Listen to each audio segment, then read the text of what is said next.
Intro.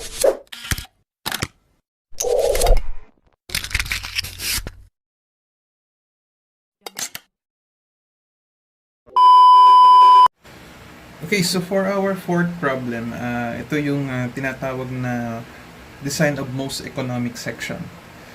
Okay, so ano ba yung tinatawag nating most economic section? Sa construction kasi, lalo na kapag bakal yung pinag-uusapan, pagbigat kasi nito, pag mas mahal. So, for this type of problem, ang i-consider natin is yung pinakamagaan o the lightest section na pwede natin gamitin. And with that, di ba do sa ating introduction, do sa first video, meron kasing isang form pa yung equation natin ng flexural stress kung saan gagamit tayo ng tinatawag na section modulus. So yung section modulus mo, that is just the ratio of the moment of inertia over the y top or y bottom o I over C. Okay. So for this problem, you have here a concentrated load acting at 4 meters away from the left support. So determine what is the lightest W-shaped beam that will support the load shown without exceeding the flexural stress of 120 megapascal. Okay, so kagaya na ginagawa natin sa ibang problem, the first thing that we need to do is to determine the moment developed in the beam shown. So again, pangalanan muna ulit natin itong left support as support A and ito as support B. Kung saan they are supporting a load of 45 kN. So, pataas ito. So that is RA and this one is RB. So we need to solve for the value of RA and RB. So how are we going to do that? So again, you just need to take summation of moment at any support. So, ang gawin natin, moment na lang ako sa point B. So, by taking summation ng moment at point B, what will be the equation? Equals to 0. So, we have 6RA is equals to 45. Therefore, RA is 45 over 6, or that is equivalent to 7.5. 7.5 lang. Sorry. I forgot to put the distance for 45. Gutom na. 45 times 2 divided by 6. So that will be 15. So ito, tama naman eh. Nakalimutan ko lang lagyan ng times 2. Okay?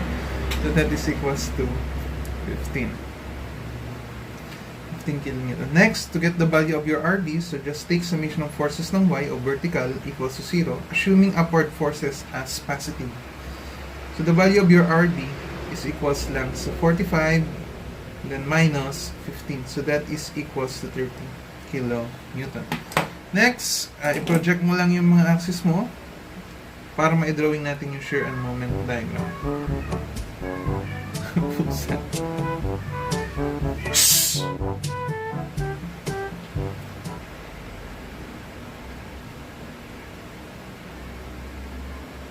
Naghahanap ng ano yun. Sana all. Okay. So RA, so tataas tayo ng 15. And then, dire-diretso ka lang. 15 kN, dire-diretso. Oops, anong sabi dito? Bababa ka daw ng 45. So baba ka ng 45. So, coming from 15 minus 45, that will be negative 30 kN. And then dire-diretso ka lang, and then sabi sa point B, taas ka daw ng 30 to make it 0. Okay, so this is the shape of our shear diagram. Next will be for the moment. So yung moment mo, so ayun, coming from the support, that is 0 moment. So 15 times 4, just to make sure, that is 60 kilonewton meter. And then multiply mo lang. So minus, since nasa baba siya, so 60 minus 30 times 2, so that will be equals to 0. So this is the shape of your moment diagram. So ibig sabihin, siya ay magdi-deform o na magdi-deflect in this direction. So anyway, hindi naman natin siya kailangan since ang pinapadesign sa atin is the lightest W-shaped beam. So knowing the value of the moment And since meron naman tayong value ng flexural stress, mahanap natin yung section modulus o yung S. Again, the formula for flexural stress, so that is equals to MC over I. Kung saan, sabi ko nga kanina, so S is just the ratio of I over C. Therefore, this formula can be rewritten also as M over S. So if you're going to solve for S, what will be the equation? So that is equals lang sa moment divided by the flexural stress. Kung saan yung moment natin is 60 kN meter. Kaso na kN meter ka. And then yung flexural stress mo is given as megapascal or Newton per millimeter squared. So therefore, yung ating kN meter, we need to convert that to Newton mm. So, i-multiply mo lang ng dalawang 1,000. Again, yung first 1,000 is for the kN to make it in Newton. And yung isang 1,000 is from meter para ma-convert mo to mm. Okay, so malinaw tayo doon. So, divided by 120. So, the section modulus is equals to 60 times 1,000 squared divided by 120. So, this is 500 times 10 to the 3. So, ang unit nito, di ba, I is unit to the fourth. Yung sim mo is unit. So, that is mm cube. So, 500 times 10 to the 3 mm cube. Okay, so para saan ba itong ating section modulus?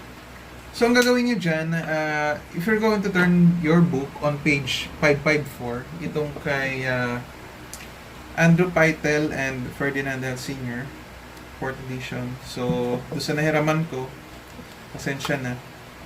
Though ito naman ang nakuha ko, ganito na rin. So, dito mo kasi makikita yung bata kung nag-aaral talaga. Ganito rin yung libro ko dati. Wala na nga to eh. Magkakahiwalay na sila. So, dyan mo makikita kung binubuklat ng bata ito. Maghihiwalay-hiwalay siya. Pero kung medyo bago pa, magtaka ka. Bola lang yan. Okay, doon sa page 554, ito kasi nga sa likod, meron siyang table. So, dito kasi meron kang mga W section. Ang alam ko meron din C section dito. Meron kang S. Ano? So, ito nahati sa dalawa. Meron ka dito, yung page 554 mo is in SI units. O ito yung mga naka-mm, etc. And then on page 571, so nandun yung mga English unit natin, mga naka-inches siya. Okay, so dito tayo babase. Okay, so para saan ba itong ating table na to? Bakit ba natin to kailangan i-access? Okay, so knowing yung nakuha natin, so kunin ko lang to. So yung nakuha natin is 500 times 10 to the 3. Kailangan nating humanap do sa table ng mga section kung saan yung mga values is greater than but hindi nalalayo sa value nito. So pwedeng 512, 550, ganun. And as long as yung makukuha nating section is yung lightest section. Okay, so tuturuan ko yung paano bumasa nito. So for example, do sa una, yung W920 by 446. Ano bang ibig sabihin yan? Okay, so yung unang number, for example, hindi binigay itong table na to. At yung ibang details lang ang binigay. Ano ba yung unang number? Yung unang number kasi, ito yung nagde-designate do sa depth ng section mo o yung total height niya. Okay? So, nandun sa range na yun kung ano yung value niya. So, for example, itong 920. So, yung total depth niya is around 933. So, medyo malapit. Ano? And then, yung second number, yung 446, that will be the theoretical mass. Or yung weight niya, o yung unit mass niya per linear meter. So, kagaya nito, di ba ito is 446. Kung makikita nyo yung theoretical mass niya is 447.2. Lalabing-labing na yung mga pusa. Mag-aaway muna kasi yan eh. Tapos bago sila mag-ano. So, 446, so 447.2. So, medyo malapit. So, for example, hindi ko binigay ito sa table. Huwag kakalimutan. Ito lang din yun. Kalapit nito. So, tatanggapin ko kung ito yung ginamit yung unit. Okay, so kagaya sa iba, sige, hanap tayo sa bandang gitna. Katulad nito. So, 460 by 177. So, kung mapapansin nyo, theoretical mass, 177.3. So, medyo dikit na. And then, yung total depth niya is 482. So, 460, medyo malayo. Pero kung mapapansin nyo, meron ditong malapit eh. Katulad nito, 530 by 92. So, kung mapapansin nyo dito, ang depth niya is 533. Okay? So, ang gagawin natin, iisa-isahin natin to. Ano nga nakuha natin? 500 times 10 to the 3. So, hanap tayo ng kadikit ng value nun. Okay? So, browse lang natin. So, wala dito. Wala dito. So, 600. Medyo malayo pa. 580.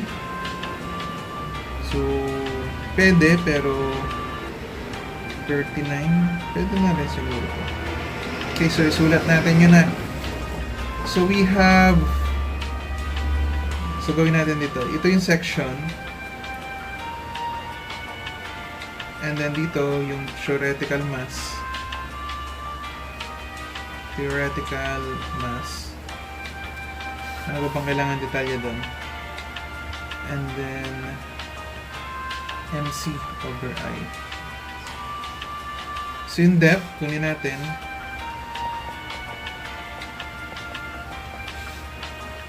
MC over. Yung moment of inertia. So, I. And then yung section modulus.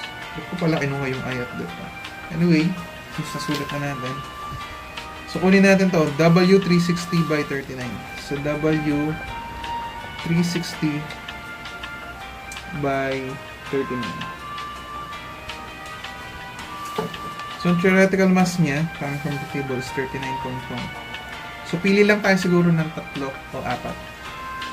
And then, yung depth is 353.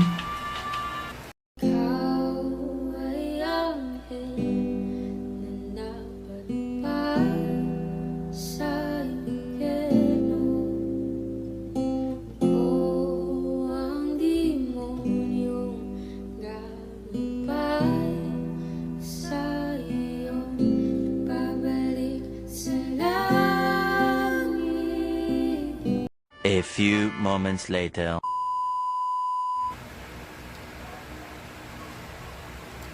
Okay. So, ayan. So, ang gawin natin, pili na lang tayo ng dalawa kasi kung aapatin natin yan, medyo mahaba. So, ang una nating piliin is yung ito, yung pinakamagaan. Itong 310 by 39. So, ipapaliwanag ko kung bakit minsan tumatama yung medyo mabigat ng kaunti na section W200 by 52. So ito yung sosolve ko, itong dalawang to. So with the theoretical mass of 38.7 and 52.3. So unahin natin itong si 200 by 52. Okay? So ano bang gagawin natin? So, ang gagawin mo lang, we need to solve for the actual stress developed if we're going to use this 200 by 52. Ang mangyayari lang, madadagdagan siya ng uniform load. Diba ito is in kilogram per meter. So, madadagdagan lang yan ng uniform load and then we need to solve for the actual flexural stress na madidevelop if we're going to select this W200 by 52 section. Okay? So, para mas maunawaan, isolve natin. So, considering W200 by 52. So, ang gagawin parang magka-compute ka lang ulit ng flexural stress. But this time, ayan. So, ilagay natin yung mga loading. Liitan ko lang ng unti ha, para magkano siya. Okay, so baka pala hindi makita. So, gamit na lang tayo isa pang paper.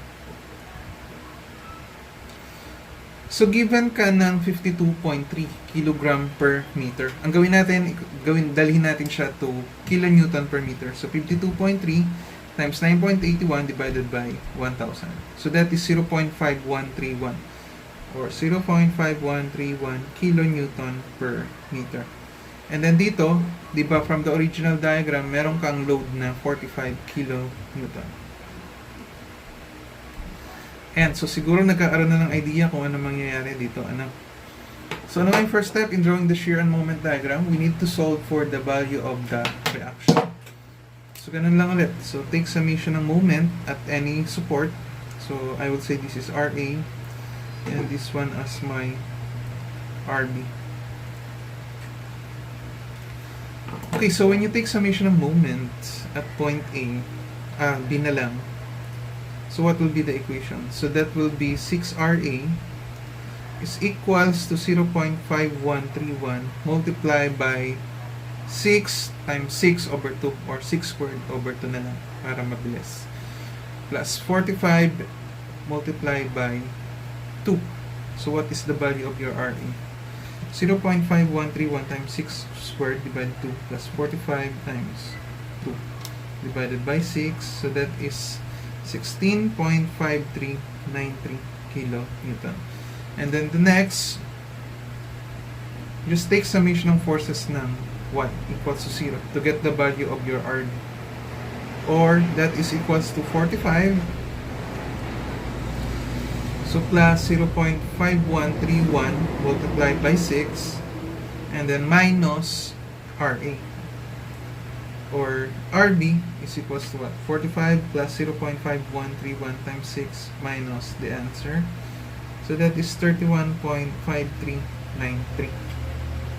Okay, so again, just draw the shear and moment diagram. Try natin kung kasya dito sa baba. Dikit ko lang ng konti yan. So, na mangyayari, taas ka ng 16.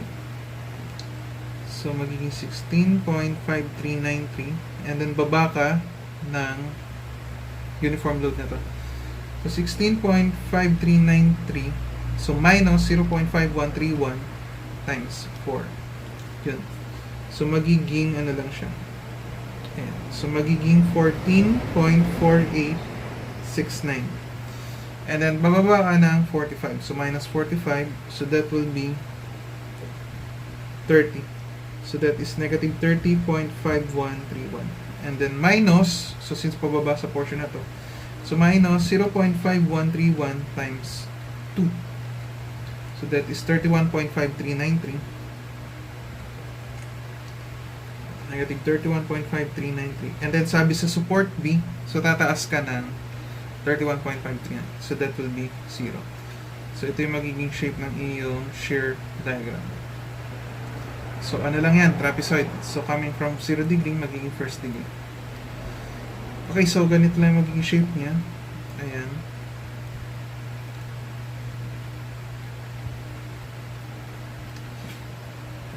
Pakurba ha. Parang bundok.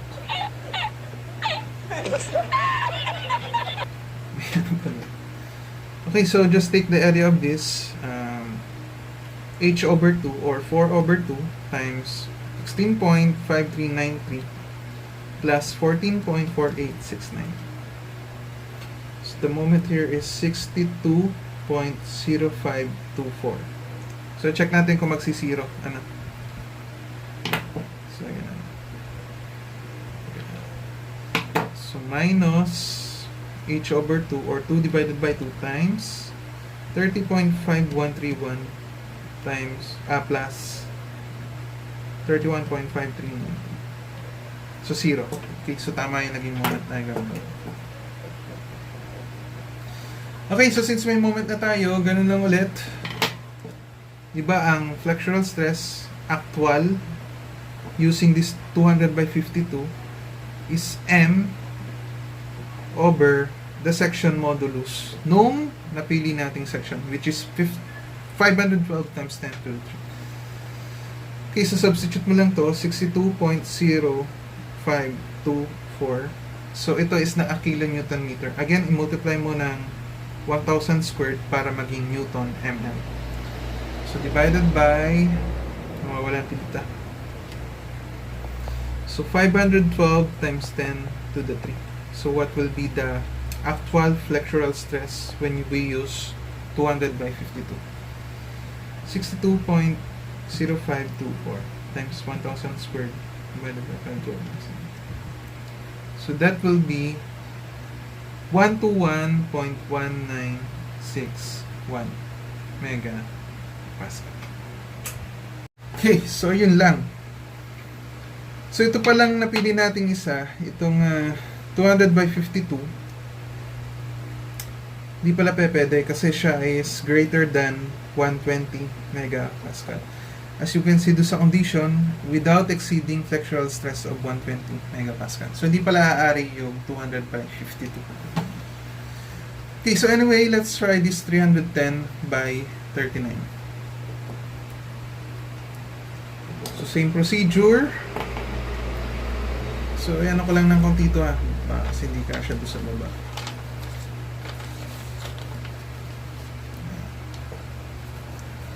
Same procedure tayo. So this time, considering the W 310 by 39. So again, draw mo lang yung beam mo.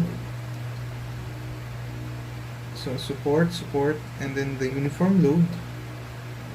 Kung saan ito yung magiging theoretical weight mo o theoretical mass. So that is 38.7 times 9.81 divided by 1,000. So that is 0.3796 kilonewton per meter. And then we have here the concentrated load of 45 kilonewton. So 4 meter, 2 meter. So paulit-ulit lang yan, yung process na yan. Hanggang sa masasanay ka na. So shear moment. So ano unang gagawin nyo ulit? Take the moment at any support to find the reaction. So take summation ng moment at B equals to 0.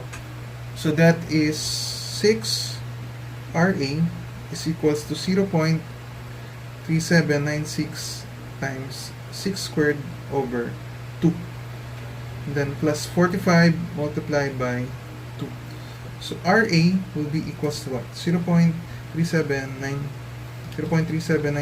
times 6 squared divided 0.3796 times 6 squared divided 2 plus 45 times 2 divided 6.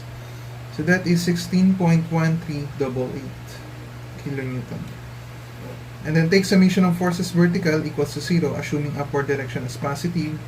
So RB will be equals to 45 plus 0.3796 multiplied by 6 and then minus RE. So 45, ano yung answer natin? So 45 plus 0.3796 times 6 minus. So that will be 31.1388. Okay, so draw the shear and moment diagram. So sabi dito sa RA, tataas ka ng 16. So tataas ka ng 16.1388. So 16.1388 and then minus, since uniform load yan acting downward, so minus 0.3796 times 4, so that is 14. So 14.6204 and then minus 45, so that is 30.3796 and then minus the uniform load of 0.3796 times 2. So 31.1388. So tama naman doon sa ano natin. 31.1388. And then taas ka na 31.1388. So 0. Again, coming from 0 degree, magiging first degree curve, first degree curve. Next, so magiging shape mo, so coming from the support, di ba 0 moment dito, so maximum, minimum. So since nasa taas, pataas siya. So ganun yan yung magiging shape. Pareho lang lang sa kanina. So dalawang bundok na yan.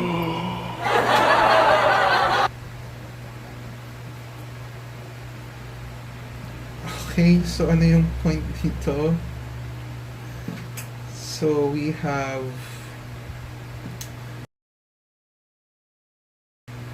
16.1388 plus 14.6204. So the moment here is 61.5184. So this is the value that we need. So check lang natin kung tama. So dapat mag-0 siya. So minus 2 divided by 2 o h over 2 multiplied by 30.3796 plus base 1. 31.138. Yan. So 0. So tama na. Okay, so we need to find the actual stress developed. So the sigma F actual is equals to M over S. So 60, nasan ka? So 61.5184. Again, multiply mo ng 1,000 squared over the section modulus for 310 by 39. So 549 times 10 to the 3. So what is the actual? So 61.5184 times 1,000 squared divided by 549 times 10 to the 3. Okay, so the actual stress developed is 112.0554 megapascal. So as you can see, this is less than 120 megapascal. Okay, so kung nakita natin lahat ng section na available doon, so malamang tama na ito na yung magiging lightest section na pwede natin gamitin. Okay, so ano ba yung sinasabi ko kanina? Na pwede minsan na hindi yung lightest yung mapili natin. So kapag nagbigay ng panibagong condition yung problem, determine the lightest section and nagbigay siya ng clearance dun sa ceiling. So ito kasing mga W section na to, ito ginagamit mo sa pamposte, yung column, and pambiga. Kung saan yung bigang yun, dun kinakapit yung ceiling mo. Maglalagay ka dun ng mga light steel frame, so mababawasan lang ng ilang yun. So dun mo ginagamit yung W section, so pambiga, pang column, so mga structural members. So ganito yung magiging kwento. Ano? So ito kasi, kaya ang kanina, ang pinili ko is yung 200 by 52. Kasi sabi ko nga sa inyo, di ba yung unang number, ito yung magiging depth ng W section mo. Ayan. So alin ang mas matangkad dito? O alin yung mas malalim yung depth? Diba mas matangkad si 310 compare kay 200? So kung nagkataon kasi ito, so kung nagkataon na ito is less than, pwede natin gamitin to. Tama. So for example, hindi yung 121.19.61. For example lang nga, hindi ito yung nakuha natin. So for example, nakuha natin is 118. Pumasa ka dun sa less than 120 megapascal. So in short, pwede natin itong gamitin. Itong 200 by 52. Kaso, when it comes to weight, talo tayo kasi mabigat to eh. Sigurado mahal to compare dito. Kahit na mas mahaba yung depth nito, kung mabigat naman siya, magiging mas mahal pa rin to. Ano? Kasi sa construction naman, yung bigat ng bakal yung kinoconsider sa cost. Okay, so for example, sabi ni architect, ito yung ground. Tapos ito yung slab mo sa taas.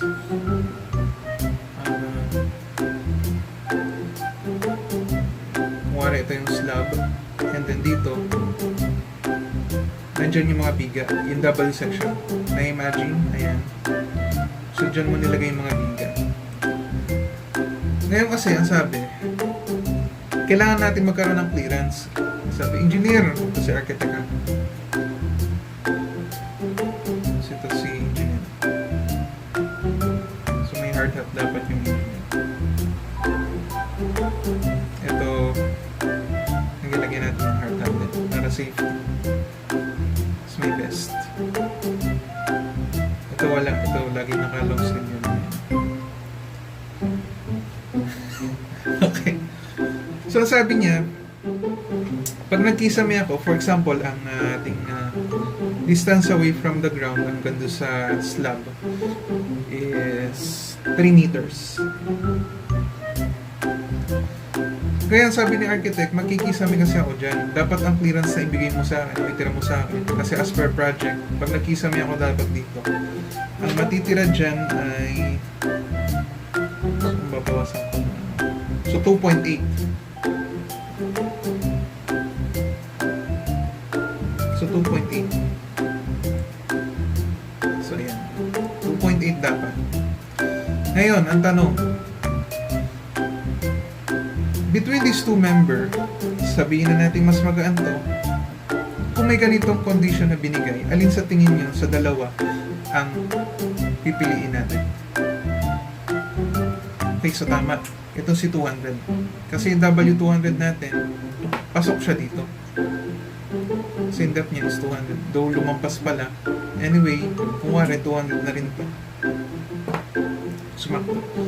So ito yung ating gagamitin. Kasi pasok siya doon sa condition na binigay sa site na 2.8. Kasi ang mangyayari kapag ito ang nilagay mo, magiging 0.3 yan. So kung 0.3 yan, kung yan yung section na inilagay mo, therefore, ang matitira na lang kay architect ay 2.7. Hindi natin masasatisfy yung requirement sa project na 2.8 dapat yung distance from the finished ceiling line. Ano? So, yun yung kwento niyan. So, kapag naman economic section lang, wala naman binigyan ng mga gandong clearances. So, yung pinakamagaan na rin yung bibigyan. Ano? So, that's it. So, let's proceed with the next problem.